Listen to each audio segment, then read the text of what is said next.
All Made it. right, here we go. Welcome to the smartest people in the room. We are glad you are here, and just by showing up, you are already demonstrating your very own smarts. Today, I am thrilled to present two guys who are at the center of what remains one of the most interesting trends in the entire music business, the ongoing gold rush for music catalog sales. I promise you will leave today more inspired and smarter than you arrived. Before we get started, please let me take care of some business. First, to the audience, please feel free to introduce yourselves in the chat window. The reason we do these webinars is twofold. First, we want to showcase really smart people and the amazing work they do day to day in the music industry. But the second reason is a bit more nuanced. Many of you know that I am a music industry headhunter. I run the music practice at Turnkey ZRG, and I place music executives in roles throughout the industry. So by definition and function, I help connect people with companies. And in this series, my goal is to help you make more connections. Therefore, I invite you to take full advantage of that opportunity by inviting you to engage with the speakers and the other attendees in the chat of the Zoom. Please introduce yourselves, share your LinkedIn profile, say hello to your friends, and make some new ones. And ask questions of our speakers. We will try to address as many of those as possible during the session. Also, please make sure your chat is set to address everyone, not just the host and speakers.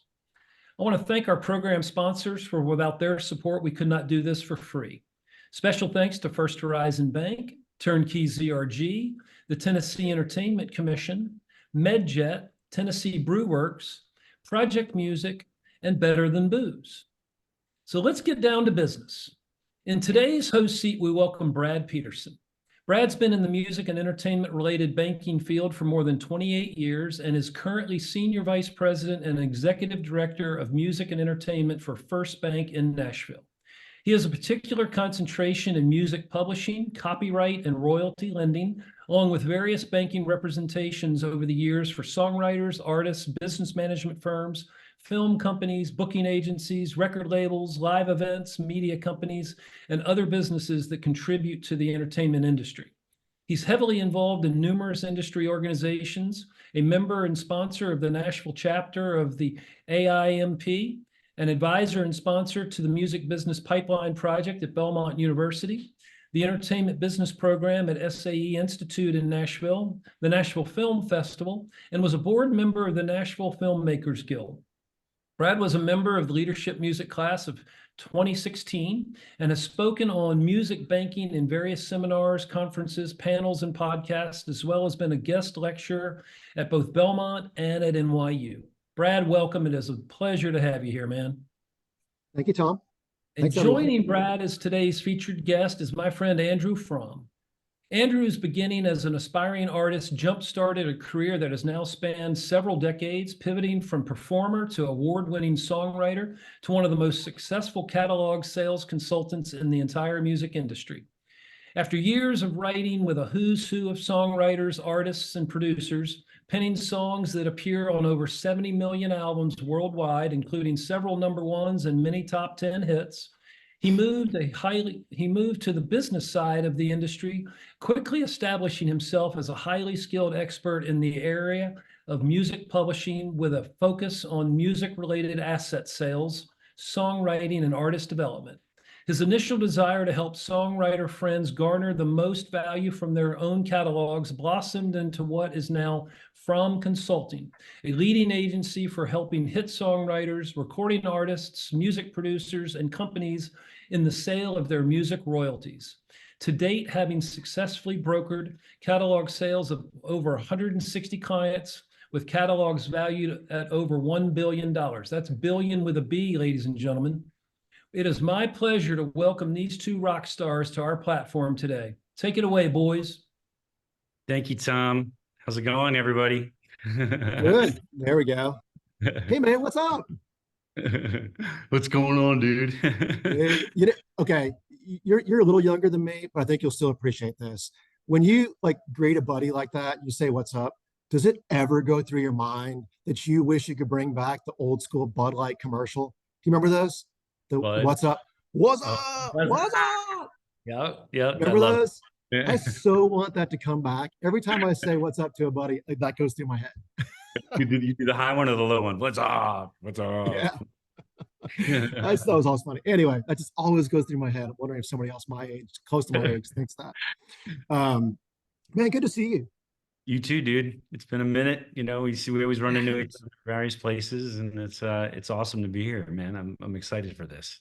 Yeah, it's funny. Like, I mean, we've known each other a long time, but we really don't get that many chances to catch up. I And know. so I really want to thank you for letting me, be part of this and let me hang with the smartest person in the room, Andrew Fromm. Definitely not. Okay, let's stop right there. Let's observe this, everyone on the screen. Tom just said these two rock stars. I want you to observe the backgrounds between Brad and Andrew. Yeah, take a minute. Look at my wall. There's a picture of a guitar. I do have a guitar up to represent Nice. music, but look at the man's wall. We know who the rock star is. So, um, man, and a couple like kind of just personal kind of funny things came through my mind too as I was going to talk to you about this.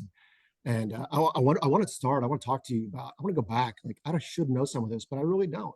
On like the songwriter part of it. You may or may not know this. You may or may not remember her, but my partner in crime is Amanda Serrato. She back in the day used to work for Barry Coburn at 1010 Hmm. for a good long. Well, wow, I told her I was going to be doing this with you, and she's like, "Oh gosh, I remember Andrew." She's like, he used to come in, and she was trying to remember who he used to write with back Robert in the Ellis. day. There, It was Robert Ellis Oral. Yeah. there you go. And he was She was doing thinking Tia Sillers, and maybe. Tia Killers as well. Yep. I wrote with Tia. Yeah, Yeah, she's awesome. She's an unbelievable talent. So is Robert. They're great, really great writers. yeah. I love, Amanda's a big fan of Tia. you know, it's kind of interesting the path that led me to doing this part of the business is, I used to write as much as I could with everybody who was who. I was getting cuts on records, every hit writer I could get in the room to try to elevate my chances of writing that lottery ticket. And it was one of those, there's a lot of people, hundreds of people in town right now doing that right this second, writing every day, trying to do that. And I was one of those people. And, fortunately, I was lucky enough to be on some pop stuff, back in the day. Obviously started with the Backstreet Boys and progressed from there. But, my relationships just kept building and building and building. And it kept getting to a point where it was like, okay, it's great to know everybody, but what do you do with that? Right. And it was like, and I got to a point where I was like, the songwriting career was not as robust as it was. I was, I'd get cuts here and there, but it wasn't really anything that was going to really move the needle to help support my family. And, I stumbled onto, I shouldn't say stumbled, I was introduced to one person that changed the course of my life at that point. And that was in 2008. I met a guy by the name of Joe Boyland. And Joe was a legendary manager. He worked with Van Zant and the Judds, I believe, early on. And he was this really awesome Southern funny dude. And we used to go to lunch every day. And strangely enough, one of my buyers isn't even it's Reservoir Music is one of the buyers out there that I shop to, right? Know them well. John Ozier who's a longtime friend and I wrote songs with, right? Was like, Andrew, there's this guy, Joe. I know you write in every genre. He's like, why don't you get together and, see what happens? He sells catalogs. And I'm like, the heck does that mean? I didn't even know that it was a thing, It barely was a thing back then, man. It wasn't a thing. And there was only a few attorneys who even knew how to transact those deals. Um, so that was in the early days when there wasn't really an established value of anything, and it's been a very unassuming, like I had no idea. Like when I first started, I'm like, man, if I can get one catalog a year, that's cool. And it's turned into something a lot bigger than I ever possibly could have imagined because the industry just started, music is a commodity in a lot of ways. So it's a very interesting asset from an asset class standpoint for bankers, yourself, and people who understand investments. Yeah. So You built a name pretty quickly because the other thing I was thinking about that kind of made me chuckle this morning was I'm one of our kind of mutual friends I'm close to is John Singer with Spirit and now Lyric Capital. And I still remember the call I got, kind of when they were sort of early on, spending more focus on Nashville. This goes back, this is easy 10 years ago, maybe more, it had to be more than that. Singer called me one day and he's like, "Hey man," he's like, "Do you know this guy in Nashville, Andrew Fromm?" And I go, "Yeah, why? What do you do?" You know, Hmm. one of those things. And so I think you guys were talking about a deal, I think at that point. Yeah.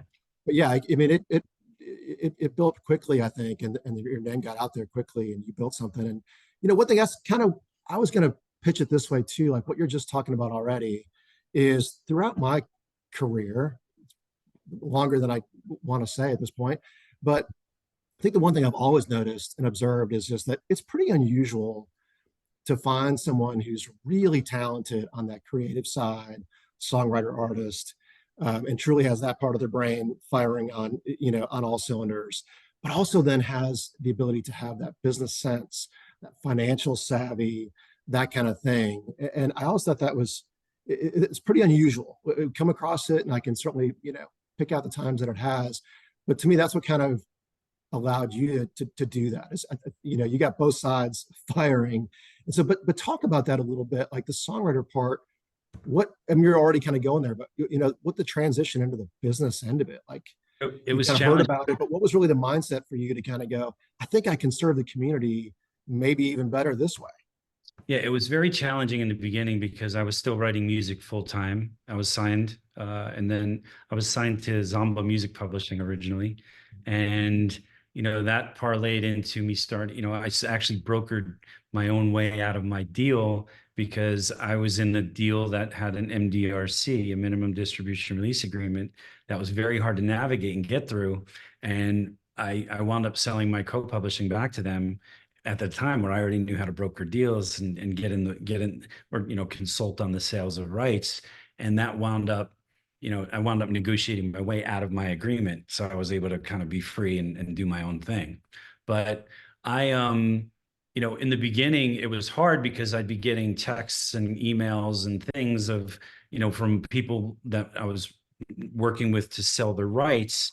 And, I was sitting there trying to write a song and I'm like, there's a lottery ticket that I'm probably not going to write the hit today. And there's the agenda of switching my brain onto becoming, okay. I'll never forget. I was in a room with one of my clients, actually, who I sold catalog for.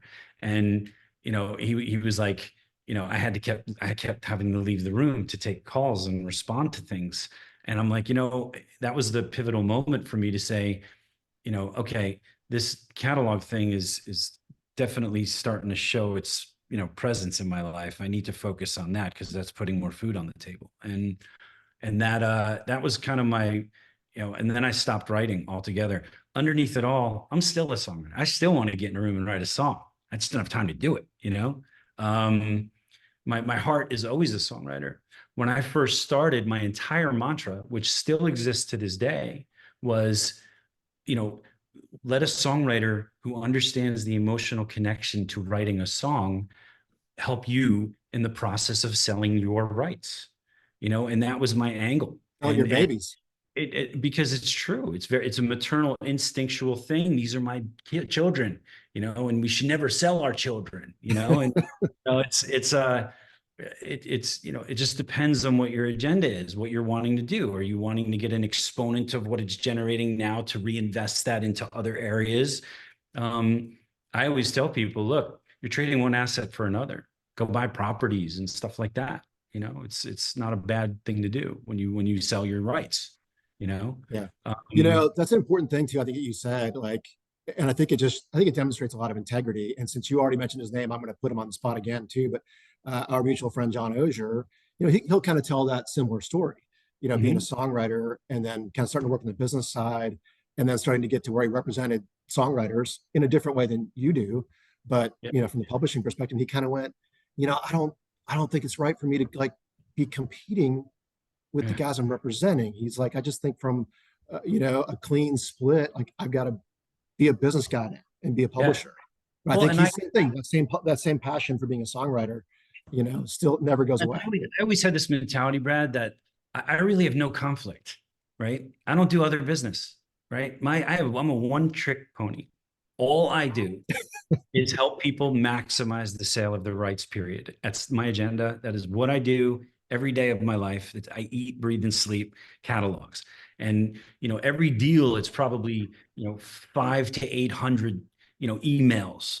I'd say it's 300 to 600 emails, right? Somewhere in that range. And probably, several hundred texts with, negotiating deal points and back and forth and back and forth. It sometimes it takes a while, sometimes it doesn't. I've had deals take a year, right? Some a couple months. I just got done one for one of my friends in a couple months, right? It's just what I love the way we do it that most people don't do it is we do the upfront analysis with my team, right? For free. You don't have to, there's no obligation whatsoever. People come to us, they give us logins, they give us 3 years of CSV files. We observe it, we look at the data, we see what it's doing, we tell you what we think range it'll be, and if that's reasonable to you, we'll take it on exclusively and take it to market, right? I've always done it that way. I've never changed how I do it. And I find that to be incredibly valuable for people who are trying to maybe look under the hood, what it's doing, right? Yeah, no question.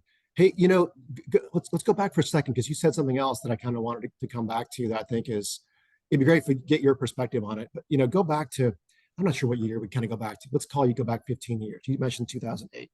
Let's talk about that. Back in the day, then I feel like it was sort of a common mentality, and even in our space on the banking and lending side, there was a little bit of taboo in selling your rights, right? Mm-hmm. Especially writers. Like writers was always protected. Okay, publishing's one thing. Okay, master's a different thing. Okay, but your writers, like, no dice. Like I feel like attorneys, like everyone kind of had that mindset. And it started to shift and started to change as capital and interest came into this business in those rights. That changed. And I think the taboo went away. And, how did that feel for you? Like, did you come across that in the early days of doing this, representing songwriters, where they're kind of like, man, I may sell this right, and that, I'm not going to sell writers. I'm not going to sell writers.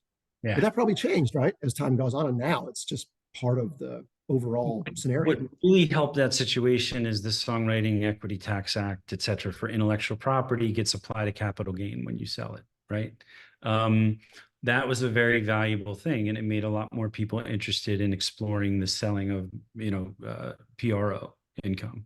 In the beginning, everybody was always like, never sell, never sell, never sell. And look who's selling. You have Bob Dylan's of the world, all these big mega iconic catalogs that are selling, and they realize, look, it's much easier to disseminate money, right, after you pass away than catalogs. Catalogs are very complex things to navigate, right?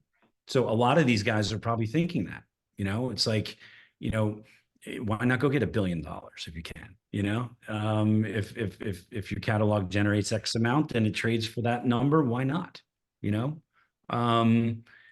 So every situation is different.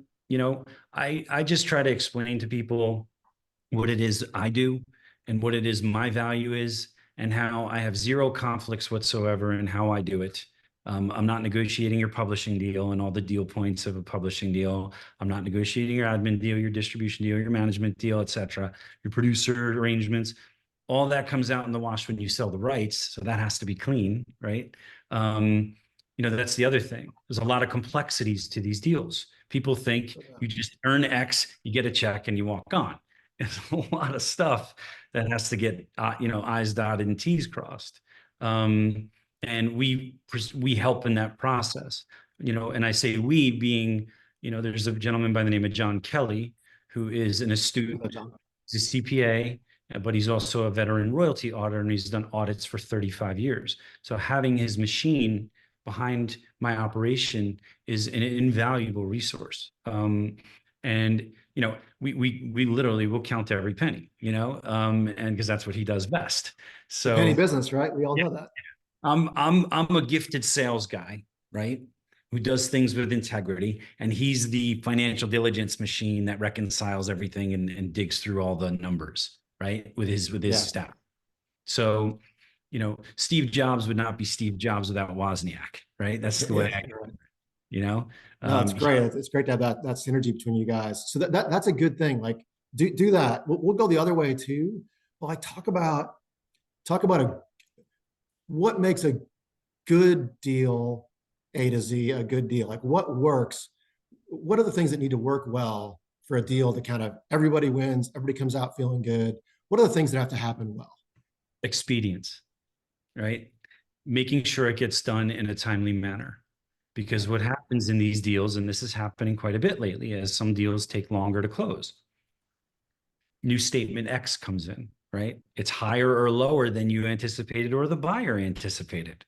Okay. That could blow up on the 1 yard line. You could go through all the legal process and everything, get to the 1 yard line or half a yard line, right? And it blow up because there's an impasse because of a cash date that was established maybe 3 months earlier, right? It's tremendously important. I can't stress that enough to make sure. And part of my job description is to be a pain in the ass. Okay. My job is to make sure the lawyers are talking to each other and that things are progressing. I'm a liaison in that way. Right. And I have found some people are just not as savvy in that aspect of things. And and that includes everybody. I'm dealing with business managers, sometimes managers, sometimes the writers themselves, sometimes the artists themselves, sometimes their crew. I mean, it literally is across the board of who I have to deal with on these deals, but I'll make it work. I'm a wrangler, and I set goals for myself. I put a lot of pressure on myself. People are always like, Fromm, you must be making bank. And I'm like, yeah, to cover my hospital bills in about 10 years when I stress, when I get strokes. I'm like, you have no idea the amount of pressure I'm under these deals. And it's not even my clients, it's my own personal pressure.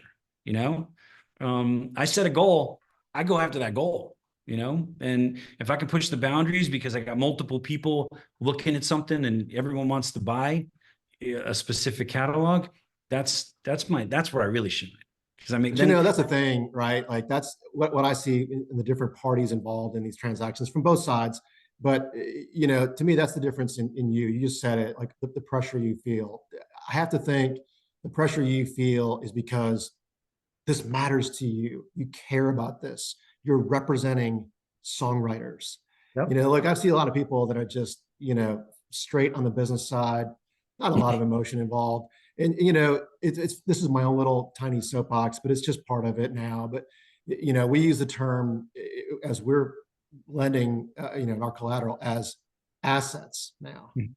Like part of me really hates to use that word. Like it's still songs. Yeah. You can use the copyrights. Okay, that's one thing, but that's fine. But songs, but I hate sometimes with it that it's become like a business term, a financial term. Ooh, they're assets. Like, yes, they are assets. But let's not forget what this business is, the underlying thing is. And that for you, it's got to be the same thing. Like these are songwriters and people that that you care about. You're trying to, set them up for their life, their planning, whatever it might be. And it matters to you.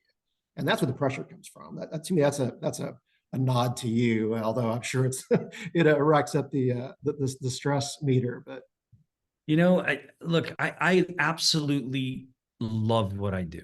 I love what I do because I love the fact that I'm representing some of my friends, some I don't know very well, some are brought to me by other people.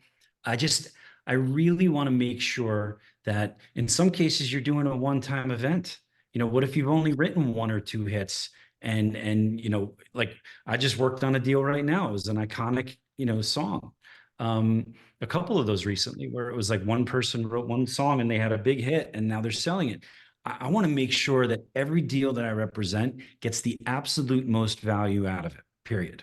End of story. I don't care who's giving it to me. If it's the Sultan of Brunei, I have to go to get, him to buy a Bob Dylan catalog, right? I'll do it, right? I want everyone to be exposed to everyone. If people are in the business of buying rights, right? When you lend to somebody, I usually reach out to you every once in a while, right? Hey, did you lend money to somebody new? Let me know. I got catalogs to sell them, right? And we kind of self-fulfill each other's agenda, right? You're loaning money to people and I'm helping them spend it through my cycle, right? And Yeah. it's so it works really well together. And we both help each other, right? My job is to identify catalogs and go out and make sure that there's a lot of buyers on the market who don't get to see all the catalogs that are for sale, right? That drives me crazy, right? Especially when I know somebody winds up buying somebody who winds up buying a catalog for less than I know I could have got them, right? That just happened yesterday, Yeah. where I heard about a sale of a right that's going on and it's trading for like an 8, times, and I know I could have got a 12. That's a huge Wow. upside. Like they're leaving a lot of money on the table. And I find that happening every day, even on the big deals, right? I learn, when you know a lot of people in the industry, you hear about things, you kind of get a gist of what's going on. My job is to understand values. I report that back to my team. We ingest all that to try to better hone in on what we think we're going to get for people, right? And that whole part of it is my process, man. It's just I eat, breathe, and sleep this part of the business, and I want to make sure that when someone's going to sell, it's for the most amount they could possibly get in their, at the time that they're selling it. Keep in mind, catalogs go up in value and they go down in value, you know, and that's Yeah, but another. it's so important. I mean, like you said, I mean, sometimes some people, this is the culmination of their whole like creator career. Maybe Yeah, it's one song, maybe it's, a couple songs, whatever it is. And here they come to market with it. And yeah, you want to get them. This is their legacy. Like it's important for you to get, all that you yeah, can no, for it. and that's the other thing too, is no two catalogs are the same, right? Everybody who's always like, well, this person got this and this person got this. First of all, 99% of the time, right? 99% of the time, they're inflating probably what they got, what they think they got, right? And that's and I have to kind of weigh all that stuff out, Um, somebody might be like, well, the other guy who wrote this song sold it 6 months ago and got a 20, right? And I'll be like, okay, 20 off of what? Right? Let me see the numbers, let me see the agreement, and then I'll tell you what he really got. So it's and look, some things do trade for that level, right? Iconic assets, legendary, like people always, there's a lot of people who talk about Merck. Let's talk about Merck, okay? That catalog over time is going to be just fine, right? Anyone Agreed. who for a 2 to 3 year exit, right? It's very difficult to do in this space, right? You need to have like a 10, 15-year horizon to be able to really make a really diverse enough catalog to justify a really good exit. Half of those people that he bought those catalogs for wouldn't have sold had he not paid the multiple he paid for it. Period. Yeah. I mean, I'll say too, without giving, and I won't give any opinion. I'll just kind of state that scenario because we've seen that from our perspective for a number of years now. But, there's a lot of things, there's a lot of noise that kind of goes around with that. It kind of gets in the media and then things are said about, about what Merck's doing or not doing. And, Merck, you know, may be a polarizing figure one way or the other, no opinion given there. But he might be, but that's what gets in the commentary and the media. And then, I think you throw in that he was, sort of the pioneer going into the public market Yeah. for capital. That also, again, I'm not giving an opinion, but that gives another element of complexity, as you said, to what he's doing and how and what he can do, what he can't do, when he can do it, when he can't do it. It just got very complex. Look, I'm an admirer of his. He found a way to get inexpensive capital to pay more for things. I mean, that's the fantastic, the way to look at it, right? And regardless of some of the drama that unfolded as a result, it's still going to be a great catalog, man. He bought some of the best stuff. And look, BMG rights management when it started was the roll up, right? They were buying it, right? And I actually got sidelined there a little bit because everybody was like, I know BMG, I'm going to go right to them and sell them my stuff because they're paying the most. 9 times out of 10, all right, maybe they paid the most, but there's a couple times that I probably could have got a better offer elsewhere. Let's just be honest, right? You don't really know the real values of them. That same thing with Merck. People just went directly to Merck. I've known him for 20 years. I was a manager, blah, blah, blah. And I get that, right? But at the end of the day, not everybody's paying the most for everything, right? It's about public perception. He built up a really good perception of paying the most for things, right? And every couple of years, there's somebody who comes along who does that strategy, and that's great, right? I did, 3 deals with Merck, and they all went fine, and in the beginning when he first started, he was kind of curious to know what values were. So blame me for the for elevating. Blame me a little bit. Give me like a 0.1% the credit, um, but it was I remember I was walking behind Starbucks. I remember walking and talking to him, and he was like, "Yeah, we're gonna have a unique way of starting this thing, and cheap capital and blah blah blah."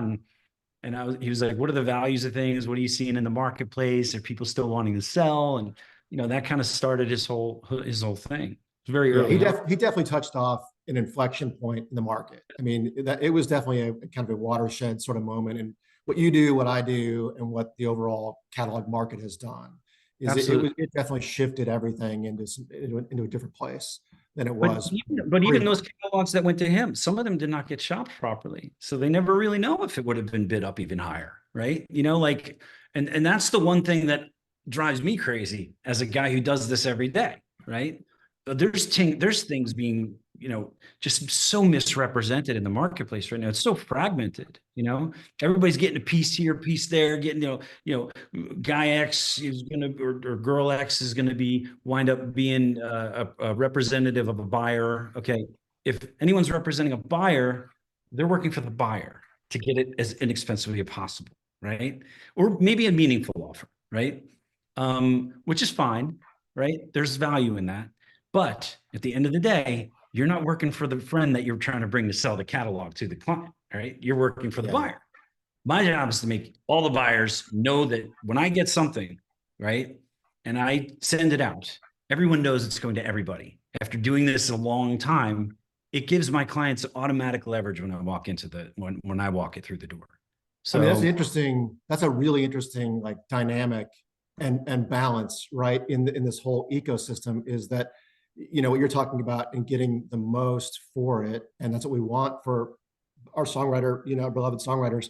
But then we also all know how important relationships are oh yeah, in this business too. So there's that sort of natural leveler of just, when is it a great thing because it was really a relationship driven thing and it didn't get out broadly and you want to respect those relationships. But then you're right.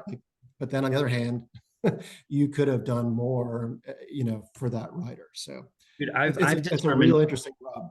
And this is probably a bit odd to say, but I've determined there's some catalogs that trade that are trading 10 to 30% discounted from what I know I could have got for it. And I'm not kidding. That's the number I've come up with because I'll hear about things and I'll be like, man, I know that's light, and look, I help the buyer too, right? If you think about it, right? I'm selling them catalog. They're going to eventually sell their catalog, right? If the values of catalog go down too far, then their catalog, when they go to sell it in 5, 10, 15 years, is going to go down too, right? Rising tide. There's a little bit of a ebb and flow with that where, and you also have to give a real, that's why expectations, the way I do it, where I give the evaluation up front, I think I don't give the evaluation, I explain the evaluation up front. Not all, people think, okay, I got $1 million of revenue in a catalog, right? Last 12 months earnings. Okay, well, 800,000 is from a song that came out, or 2 songs or 5 songs that came out 2 years ago, right? That's not going to get the same treatment on a multiplier as the 200,000 that was earned from the more foundational revenue that's stable, right? And thank you for saying that because we need that part to be understood as well. But people are like, I'm making $1 million, I want 10 million. And I'm like, okay, well, let's see what's earning the million to determine whether or not that's feasible, or 15 million, right? It all applies to the same rule, right? Sometimes I'll tell clients, you got 5 songs earning majority of your income, just sell those. I've done 1 song deals before. So, it's everything is relative, right? I look under the hood, we come up with a determination of value, and then, somebody says, Fromm, I want more. And I'll say, well, I don't think we're going to get to where you want to get to, but I'm going to be the honest salesman. I'm not going to lie to you and waste your time and my time. right? So That's an important part of it. So you know what? So as the dealer perspective, we got a question. I want to make sure I don't forget about it. Talk yeah, about let us like, apologize to everybody because Brad and I are on a thing. We got a lot of questions on the side over here. We're not good. I'm not a good multitasker by any stretch. I told Tom, I was like, I'm a guy. You want me to do two things at once? I mean, every female in the audience knows we can't do two things at once. Oh yeah, it's Uh, awful. but I did notice one, and I kind of kept it in there. Is talk about like A to Z, just so people have a perspective of it from from the point you initially hear about a potential opportunity to when you close. What do time frames look like, and So what so affects that? now we're quoting, like I have people sending me deals right now, right? Those deals, I tell them that we're about 2 to 3 weeks out to get the analysis done because we're at different points in different clients right now, right? So I have several that are closing, and then I have many more that are onboarding, right? Um, Once we have the analysis done, I call the client, right? And I explain to them, this is what we think we'll get for it. If they're in agreement and they want to move forward, then I go to an exclusive representation agreement. My attorney's attorney in New York named Jeff Gandel, who's been my attorney for like 100 years. And matter of fact, it's his birthday today. I don't know if he's on here, but if he is, happy birthday. Happy birthday. And I, there's sorry, I lost my train of thought. What was I saying to? No, that's the creative side. See, every once in a while, the songwriter side. See, we Folks, got distracted by questions, trying to do two things at once. Can't do it. Exactly right. But you're talking to your attorney, Jeff, the other day.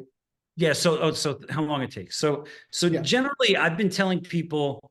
Usually, I would say 2 to 4 months. It's probably more like 3 to 6 months now. And it's mainly because the APAs are a bit more persnickety to deal with these days. It depends on the representation. There are some attorneys who are very, very good at expediting the deals. I want to give a shout out to my friend Daniel Novick, who's an unbelievable attorney. He's very quick and handles things very well. There's attorneys who are turtle pace, and that just really, really jeopardizes the deal when you take a long time to return the red line on an APA, or the LOI takes forever. And, then you have to move the goalposts. Like I said earlier, the cash. Like you mentioned earlier. Yeah. Yeah. I mean, it could really complicate the deal. And I've had deals blow up on the 1 yard line, where it's Hey, like, Andrew, just for the sake of, and I'm sure everybody on here probably does know this, but just in case in this transactional thing that you and I are so used to talking about, just explain what cash date means in this transaction. so cash date means every dollar that comes in before is yours. Every dollar that comes in after that cash date is the buyer, essentially, in simple terms. Yeah, and Right? that date that does not mean closing date. Like again, it's agreed upon in the transaction. You know what I It mean? could be if you do if the cash date is the date of close, then it's come a Right. closing, right? Most deals are it's when they see up until that period, right? Right. That's going to be the cash date, because now they don't know what's coming forward. They can't see the future until it comes in, right? So, my job is to get it up to the point. We provide the statements and everything. I'm a history professor of music. That's my job, right? The buyer's job is to figure out how much they're going to pay for it and how they're going to make their money back. From what happens after it leaves my hands and transacts, I have no idea. Right. Hopefully everybody's doing well and they're making what they projected it to do. And if they're not, then unfortunately there's nothing I can do in those scenarios, to help the situation. But, it's willing seller, willing buyer, ultimately is what it boils down to. Simple sales, right? Yeah, that's the base of it all, right? I mean, Base so of it all. you're hitting on a lot of them already, and we kind of weaving them through the conversation anyway. But before I ask you kind of what makes a good deal good, like what on the downside and the do's and don'ts here and the success stories, or not, what can really tank a deal? What can send a deal down a spiral? One of the a big challenge right now is country music. Okay. Okay. It's hard to sell country music for one big reason. What happens to country? It's domestically consumed, right? You have a 1 or 2 week #1 hit. Okay. I have a good example. I sold a catalog for a client. It was actually one song deal. And the buyer bought it. on a time where it was still generating money, and it dropped 92%, right? Decay. That makes people really insecure about buying country music. And then that permeates through the entire music industry, right? Where, oh, wow, you got to buy it, be careful what multiple you pay for it, because you could really eat dust on it.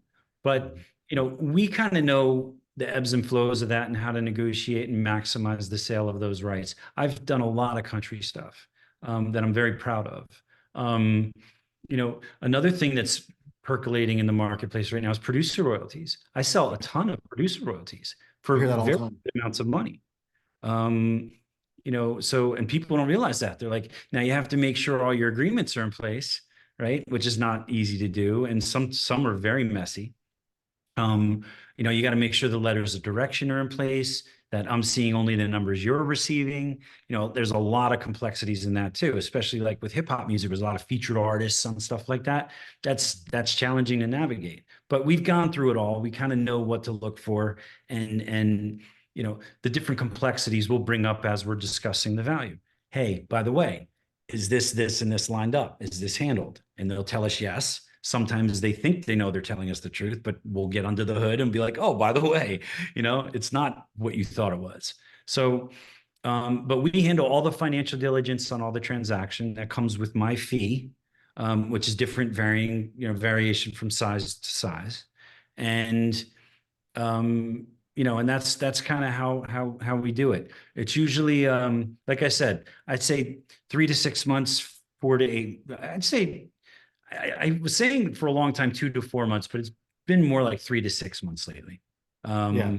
Okay. And it's just because there's a process to it. That's the other thing. We build a unique deck that shows what's, the highlighted songs on the presentation, and a direct link to the Dropbox that pulls the schedules that we prepare to show the clients.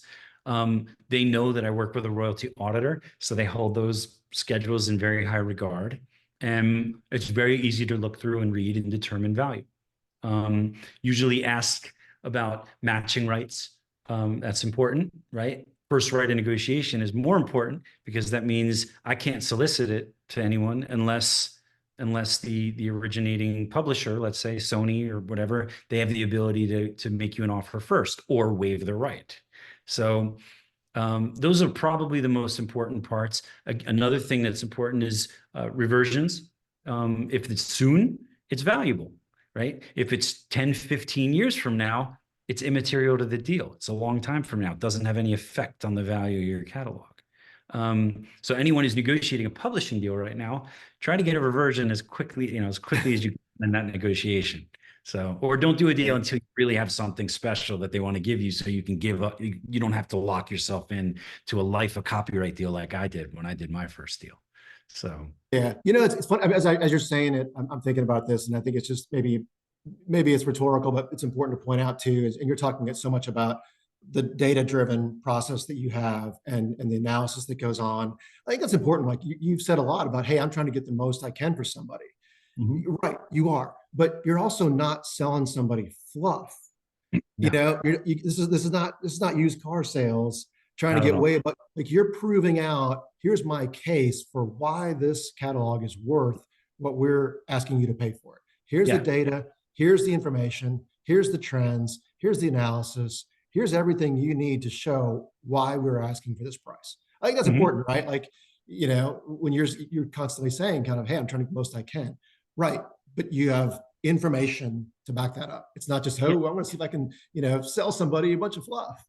Educating people is a very big part of my business, and also coaching people through the insecurity of it, right? Keep in mind the maternal instinct about selling your rights, right? And it really is a maternal instinct. I've dealt with one client who literally he couldn't separate from it. And I said that I get it, man. No, that's part of the music business, right? Like we all know, Eric, you and I both know Tim Whipperman.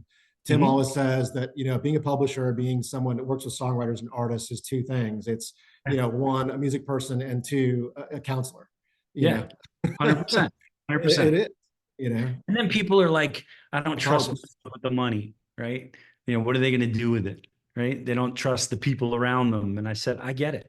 I would be insecure too. If you're going to get millions and millions and millions of dollars, you have to really make sure you have your team lined up. It's kind of like winning the lottery ticket before you get the lottery ticket. Like, don't tell anyone and go get your team before Yeah. you tell people around. I mean, I've So, even seen that. Like, this goes back a little ways, but I've even seen, I won't use names either, but an incredibly iconic band mhm, that sold their catalog in the earlier days of this catalog market. But this artist writers team came to the banks and said, we don't want all the money up front. mhm, Here's the agreed upon price. We're trying to protect the artist from himself a little bit. So hey, we want it over 3 years, mhm. 130 each. And so you're right. I mean, it kind of that plays into it, the psychology of it, and this is incredibly successful. He already had all the money in the world, but Well, they didn't want him to get this big chunk up front. so another thing I'll negotiate sometimes, if we're at an impasse, I'll negotiate and the artist is or the writer is like, man, my stuff's going to be worth more. Okay. I'll build an earnout, right? Component to help them for usually most will only go out 3 years with a cap. Some will go out 5, depending on the asset. You build an earnout, it's a little bit of an insurance policy. If it goes up in value, okay, well, you were right, right? But here's a little bit of extra cheddar, right? And if it doesn't, then nobody owes anything, and then the buyer's just going to have to take whatever it goes under, down by. But yeah, not every genre is the same. Not every catalog is the same. I've dealt with people owing we'll call waste management money.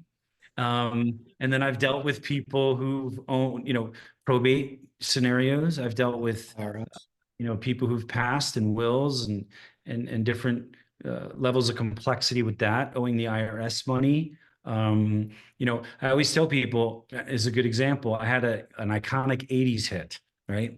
And Eli wound up doing a deal with them, and it was encumbered, right? Yep. And when I heard, I didn't know about that until I already got into the weeds on it. And the catalog, let's say it was earning 200,000 a year and it was 2 million. Well, he had 2 million borrowed on it that he got as a loan. So I always tell people, be careful of this loan thing. I'm not a big fan of that because it kind of hurts my process when I'm doing stuff. If someone wants to sell, I get it. There are people who need them for certain situations, 100%. But I'm not a big fan of those, to be honest with you. And I know some people who do it. I know people who've taken loans out from those, and that's fine. If you're going to sell soon, don't take loans out on things. It just doesn't make sense to me. Yeah, adds another level of Encumbrance that complexity. you have to pay off anyway. Yeah.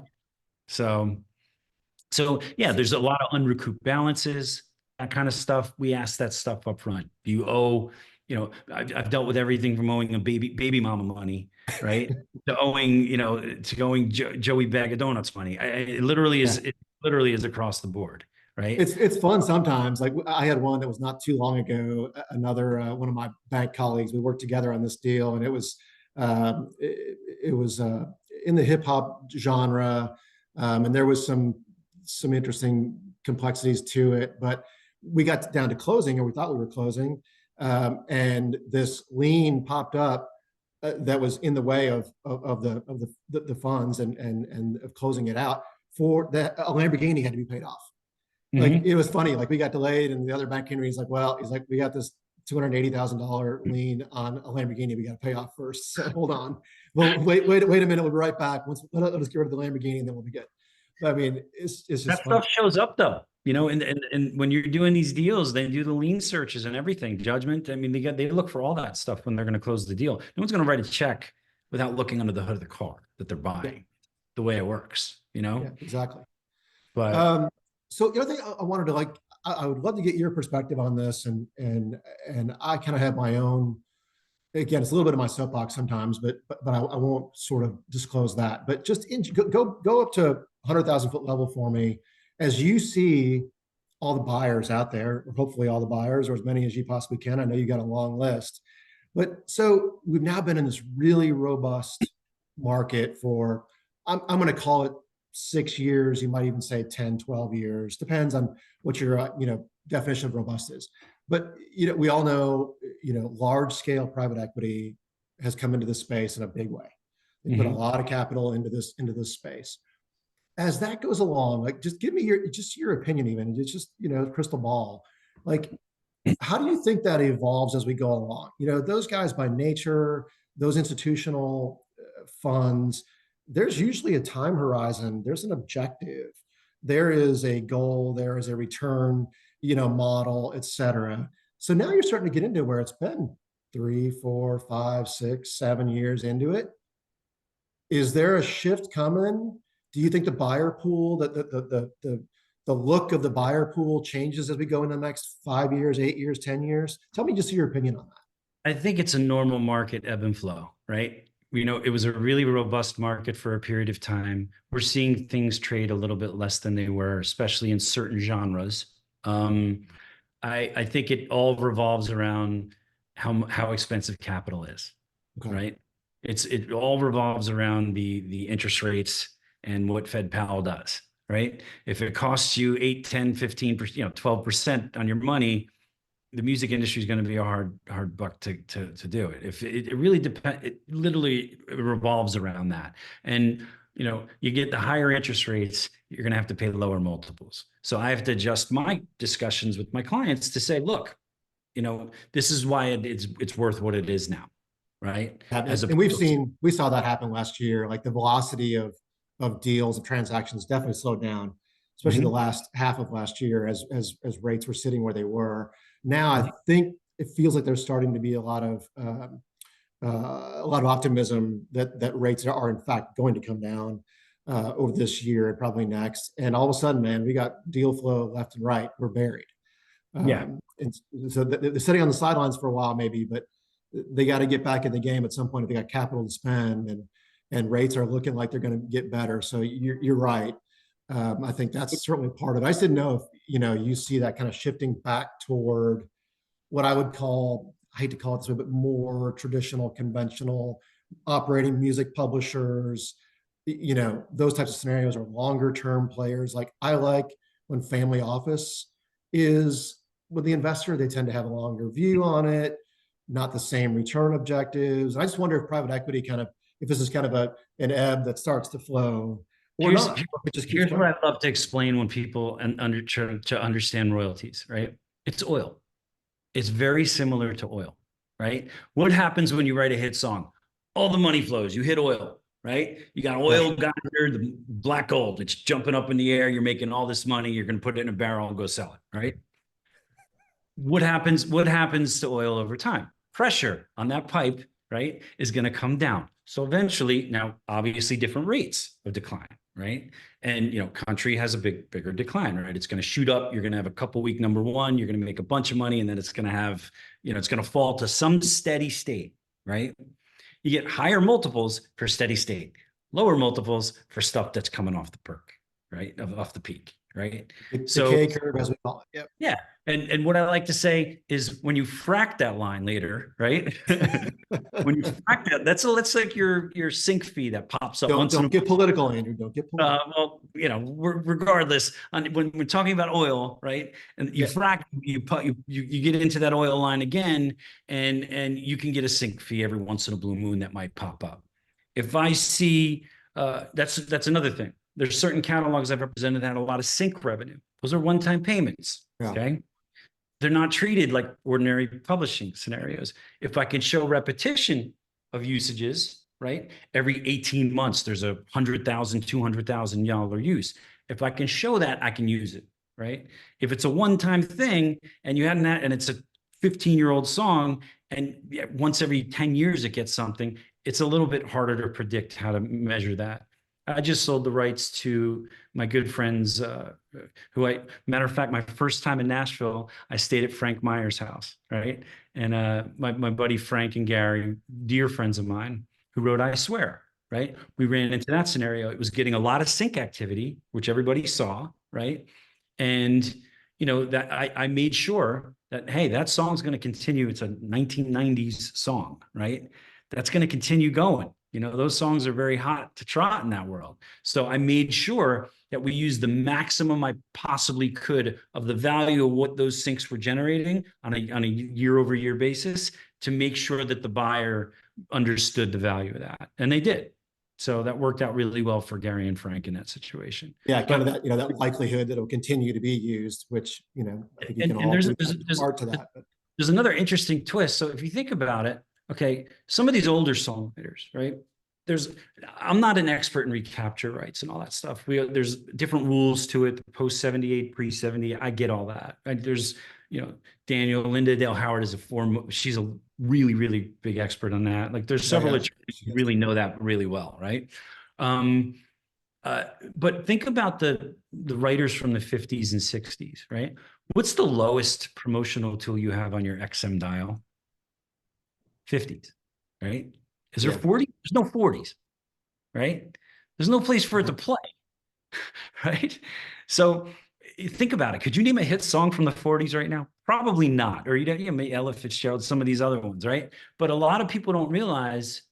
Are we still on? I see. I think it just got stuck. Hello, hello. You're good. Keep going. Oh, we're good. Yeah, I think Brad, you got frozen. yeah, I know. I'm trying to fix it real quick. Sorry, guys. It's all good. So selling those catalogs, I think, is paramount because at some point it's going to be old stuff and maybe it won't generate as much as it was now, because there's no real place to promote it. When I said that I have a relative cousin and I told him that. And he told me to F myself and joking. He was joking because he was like realizing like, holy crap, I am getting older to where now it's not going to be played anywhere. Yes, the realities of getting older. Yeah, we all face that. Hey, so I think Tom, I think we're getting close. Sorry, go ahead. I think we're getting. Can you guys hear me? Did I freeze up again? Oh, yeah, I got you. Sorry. I think we're kind of getting close. So I want to kind of just give you again. Can we kind of try to hit on some question-based things? But do you have just kind of like give you open floor, man, for a minute, like things you want to talk about with your business or kind of if you've seen any questions, like give you the last kind of few minutes for open forum on, the smartest man in the room. So I'm very passionate about what I do. I really am. I have one goal, and that's to maximize the sale.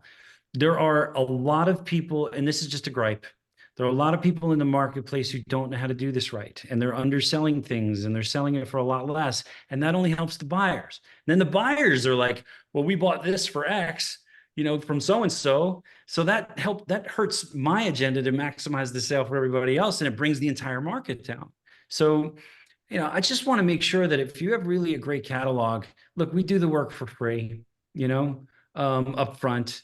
We give you I want to be in the mix on things, and I'm so not greedy about it either. Like I've partnered with people, I've split fees. It's not about the fee. It's not even about the money anymore. It's more about making sure that it gets taken care of, right? And it really is driven by that. That's my overall passion, is to make sure that it sells for the actual most amount it can, and every buyer sees it, so that everyone can have a shot at it.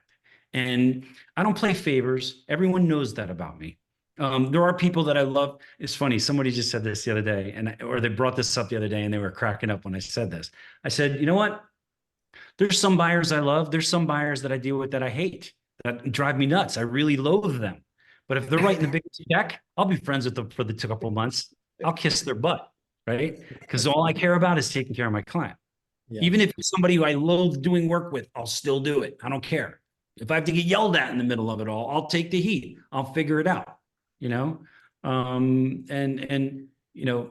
had a real big bidding war on something extraordinarily iconic once. Like we're talking like almost Star Spangled Banner, like iconic, right? Okay. And like American classic evergreen. And I'll never forget, two buyers were bidding like crazy over it. It was insane. I've never seen anything bid up that quickly. And it went from like, several million to several million more, right? And it was the highest multiple I've ever seen. It was like a 33. Okay. And I was like, wow, I got this deal. This is going to be, and my client was ecstatic. He was 95 years old. Okay. Wow. And his people around him told him not to do it. He was so excited and he was so upset that his world was telling him not to sell this around him, and he listened to them because he was in bad health condition at the end, and he never sold it. That Really? killed me because I know how jubilant he was when he heard what he was getting, what I got him Again, it's that pinnacle of, of over his. what I thought I would get. Yeah. Right.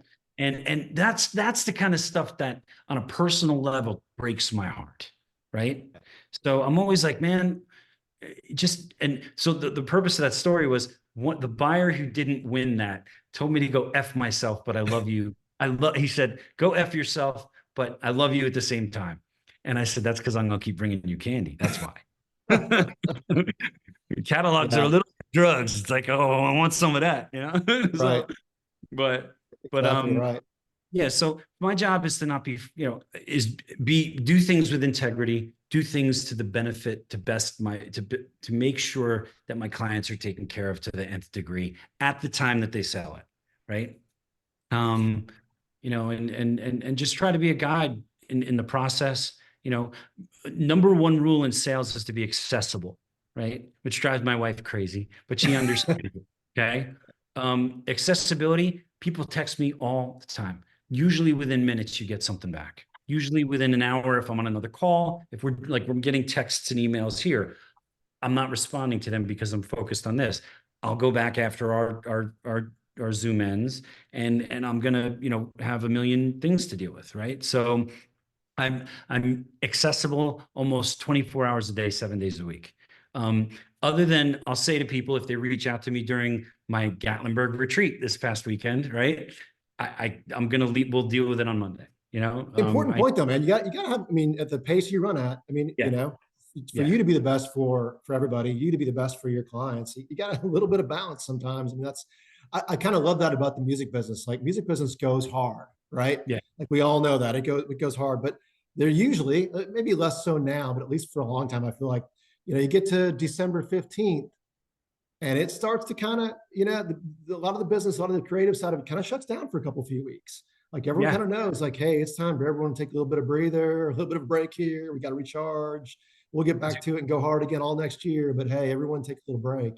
That's not across the board. We all know I've closed deals on December 31st. I mean, I know you have Oh yeah. probably multiples up, the evening of December 31st. But That was yeah, actually man, that was an interesting deal. I'll just touch on real quick. There was a please. deal that Mark was buying from me, right? And I needed to get it done before December 31st. Okay. And I said, my client doesn't know what's going to happen in the election. We need to get it done in around November. Now we already passed the exclusivity period on the LOI.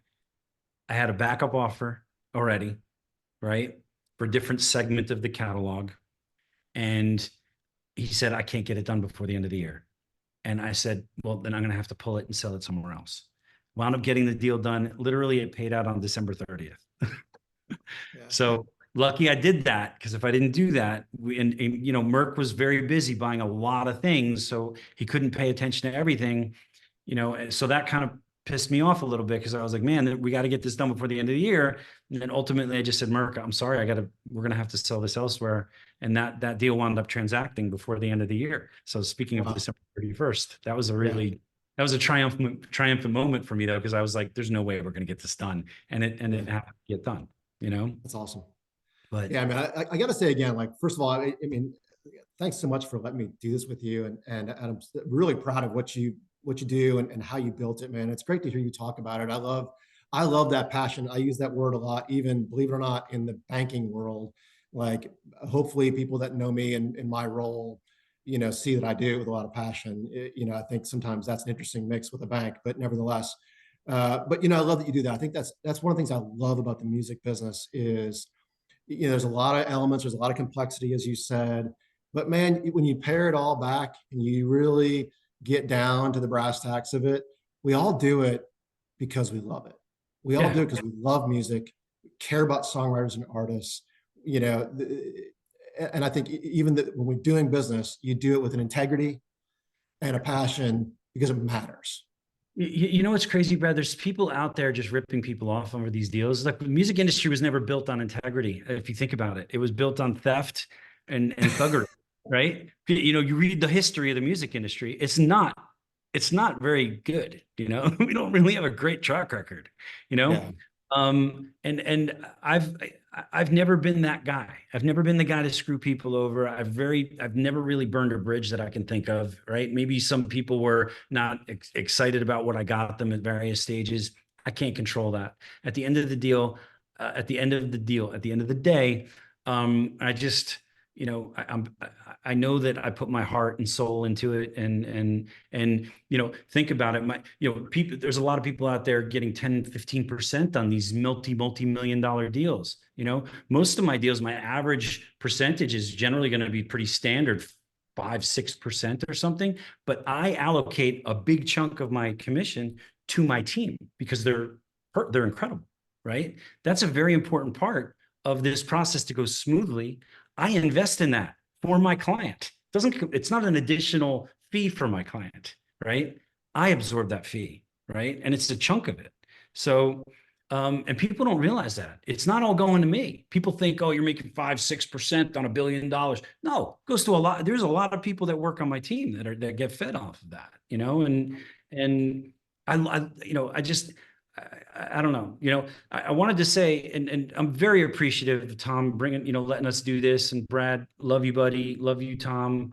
You know, I love all the people over here on the right who I'm not a good multitasker. So what I'm going to say is if anybody has any questions, befriend me on LinkedIn and I will 100% answer whatever question you have or anything that you wanted me to address. I think Brad would say the same. Absolutely. No, Yeah. we apologize that we weren't able to get to it and our time frame is just kind of expired. But you know, I'm very appreciative of having an audience. I was hoping that some people would show up. It looks like we got a good crew here, and you know, I'm just honored to do what I do and honored to be here with you guys. You know, Smartest so person in the room, Andrew Fromm. Hey, Tom, far from. if we've got any left, I mean, hopefully you were kind of monitoring the questions better than we were. Is there anything that we need to kind of try to hit on, or is there something that you'd like us to touch on if there was a question? I got 3 questions. First off, Andrew, one question that came up early, is there a threshold of catalog size or deal size that makes sense for you to even look at? Is there a dollar figure? Is it 8 Here's what I figures, like to say. 7 figures? Usually $100,000 a year, right, in earnings. Obviously, the smaller ones, I have to charge larger fees, right? If it's just time value of money when it comes to doing this stuff. There's an element to that I have to take into consideration because it takes a considerable amount of time to get deal A from point A to point Z, right? I will tell you that if you have a Bon Jovi hit from 1980s, right, and it's earning $50,000 a year, I'll gladly take that on. You're in. Right? You're in. It's an Right? annuity. Marketability of songs is an important part, right? But if you have sync television stuff and it's earning 50 grand, I'm not your guy to do that, you know? You know, it's got to be something that's marketable, especially now when there's a 80s tremendous, rock. yeah, and especially when there's a tremendous amount of stuff in the marketplace. You know, Okay. it's a buyer's market right now too. That should be known also. So, Question for you, Brad. You know, Andrew mentioned that he partners with people on deals all the time. How about you? Do you partner with other financial institutions to help fund these deals? Let's see, who asked that question, Andrew Kintz? No, just kidding.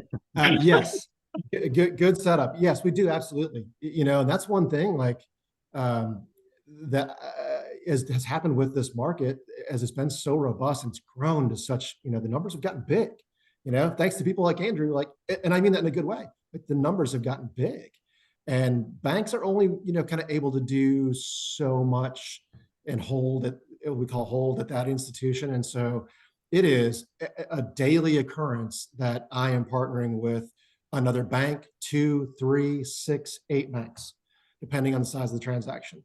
We all know each other. We've all known each other for a long time. We all have a lot of respect for each other. We like each other. We are friends. Some of those guys are really good friends of mine. So do we compete in some way on a you know, on a certain level? We do. And there's other relationships come into that, of course, but we absolutely partner all the time. with other banks. And I was joking there. Andrew Kintz is my counterpart at First Horizon, if everybody doesn't know that, and we are good friends. And I'm sure he wanted to kind of point that out, and that's good. But yes, absolutely, we do all the time.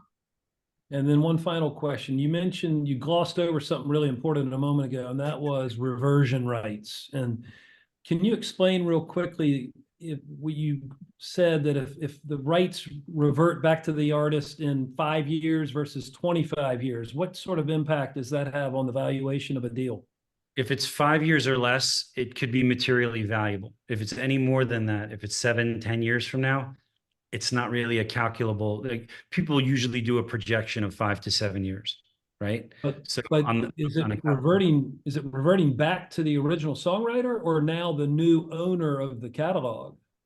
No, when a copyright reverts, there's a complexity to that. So most of my deals, right, don't necessarily, there's a reversion and there's a recapture. They're two different words, right? The recapture is the 35-year rule, etc. That's a whole nother bag of tricks. But if a copyright reverts, everything's negotiable. Sometimes it goes along with the buyer and sometimes it doesn't. In most cases, they're going to try to pull it forward, especially if it's 5 to 7 years from now, right? That's a whole nother episode then. It is. That's more of an attorney question than it is, Well, listen, guys, I can't thank you enough for doing this. This has been incredible. And I promised the audience when they left today, they'd be more inspired and more enlightened. I guarantee you on the second part. Thank you very much for what you're doing. You're two of the nicest guys in the whole industry, and so appreciate your friendship and you doing this today. It's been awesome. Thank you, Tom. Very appreciative, buddy. Thank you so much, Tom. Thank you, Andrew. Hey, quick shout out my boy Joe Rapola. I saw he was on here. Haven't seen Joe in a while. Just want to say hello to him. Yeah, he said he was your roommate at Leadership Music. He was. Yep. We don't even want to go and explain what that means. Yeah, roommate. Anyway, audience, come back next week. Next week, we're celebrating Martin Mills, the legendary founder and chairman of Beggars Group. I promise you, folks, you're going to want to see this one. Same time, same channel, next Thursday. With that, awesome. Everybody be nice to one another. Yes. Thanks, guys. Andrew, good to see you, man. Hey, you too, buddy. Take care, guys. See you. See you.